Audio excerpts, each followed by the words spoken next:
Advanced courses తో పాటు first year నుండే campus recruitment training leading companies లో 13,000 plus placements with 13.5 lakhs highest package.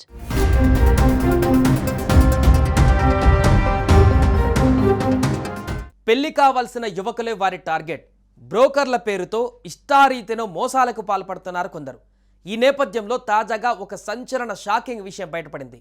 వివాహమై 2 పిల్లలు ఉన్నటువంటి యువతిని మధ్యవర్తులు పెళ్లి కాని అమ్మాయిగా నమ్మించి 4 లక్షలు కట్నం తీసుకుని పెళ్లి చేసి మోసం చేశారని ఒక బాధితుడు తాజాగా పోలీసులకు ఫిర్యాదు చేశాడు.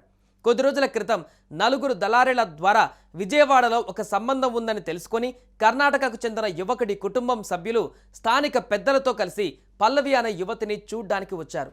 అయితే ఇక్కడే కీలక మలుపు తీసుకుంది.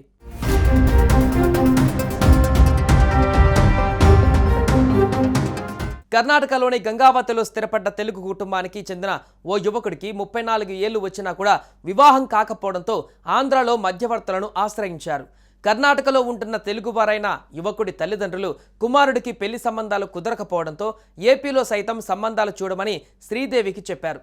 తనకు తెలిసిన విజయవాడకు చెందిన తాయారు అనే పెళ్లిళ్ల మధ్యవర్తిని శ్రీదేవి వారికి పరిచయం చేసింది. విజయవాడకు చెందిన తాయారు పార్వతి, విమల, ఆటో డ్రైవర్ అప్పారావులు కృష్ణలంకకు చెందిన ఓ యువతిని అతడి కుటుంబ సభ్యులకు చూపించి గత నెల 13న విజయవాడలో పెళ్లి చూపుల తతంగం సైతం జరిపించారు. అంతేకాదు అమ్మాయి కుటుంబ ఆర్థిక పరిస్థితి బాగోలేదంటూ పెళ్లికి ముందే 3.5 లక్షలు వరుడి కుటుంబం వద్ద మధ్యవర్తి వసూలు చేశాడు.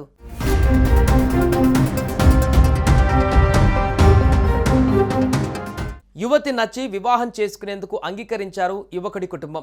యువతి తల్లిదండ్రుల వైద్య నిమిత్తం 2 లక్షలు, బ్రోకర్లకు 2 లక్షలు ఇచ్చారు. కర్ణాటకలో వివాహం చేసుకుంటామంటే మధ్యవర్తులు కాదు కూడదంటూ విజయవాడలోనే చేయాలని దుర్గాగుడిలో వివాహం చేయించారు.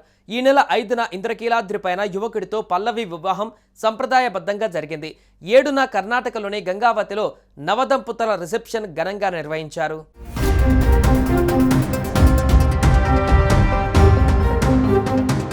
అనంతరం కర్ణాటకకు వెళ్ళిపోయారు. వెళ్లిన దగ్గర నుంచి పెళ్లి కూతురు పల్లవి భర్తను దూరం పెడుతోంది.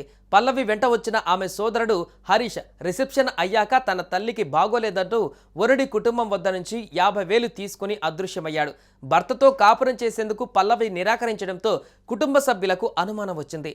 పల్లవిని నిలదీయగా తనకు గతంలోనే వివాహమైందని, భర్త 2 పిల్లలు ఉన్నారని చెప్పడంతో నవ వరుడి కుటుంబ సభ్యులు అవాక్కయ్యారు. తనను భర్త వదిలేయడంతో పిల్లలతో కలిసి జీవిస్తున్నానని 5 రోజులు పెళ్లి కూతురుగా నటిస్తే 50,000 ఇస్తామని ఆశ చూపి తాయారు, పార్వతి, విమల, అప్పారావు అనే దళారీల మాటలు నమ్మి ఈ పెళ్లి చేసుకున్నట్లు పల్లవి తెలిపింది. తన పేరు పల్లవి కాదని అసలు పేరు ఆమని అని చెప్పడంతో మోసపోయామని బాధిత కుటుంబ సభ్యులు గ్రహించారు. అంతేకాదు తనను 5 రోజుల కాంట్రాక్ట్కు మాట్లాడుకున్నారని 50,000 ఇస్తామని 35,000 మాత్రమే ఇచ్చారని, మిగిలిన డబ్బులు బ్రోకర్లు తీసుకున్నారని చెప్పింది. దీంతో మోసపోయినట్లుగా గ్రహించి బాధితుడు విజయవాడ కృష్ణలంక పోలీసులను ఆశ్రయించాడు.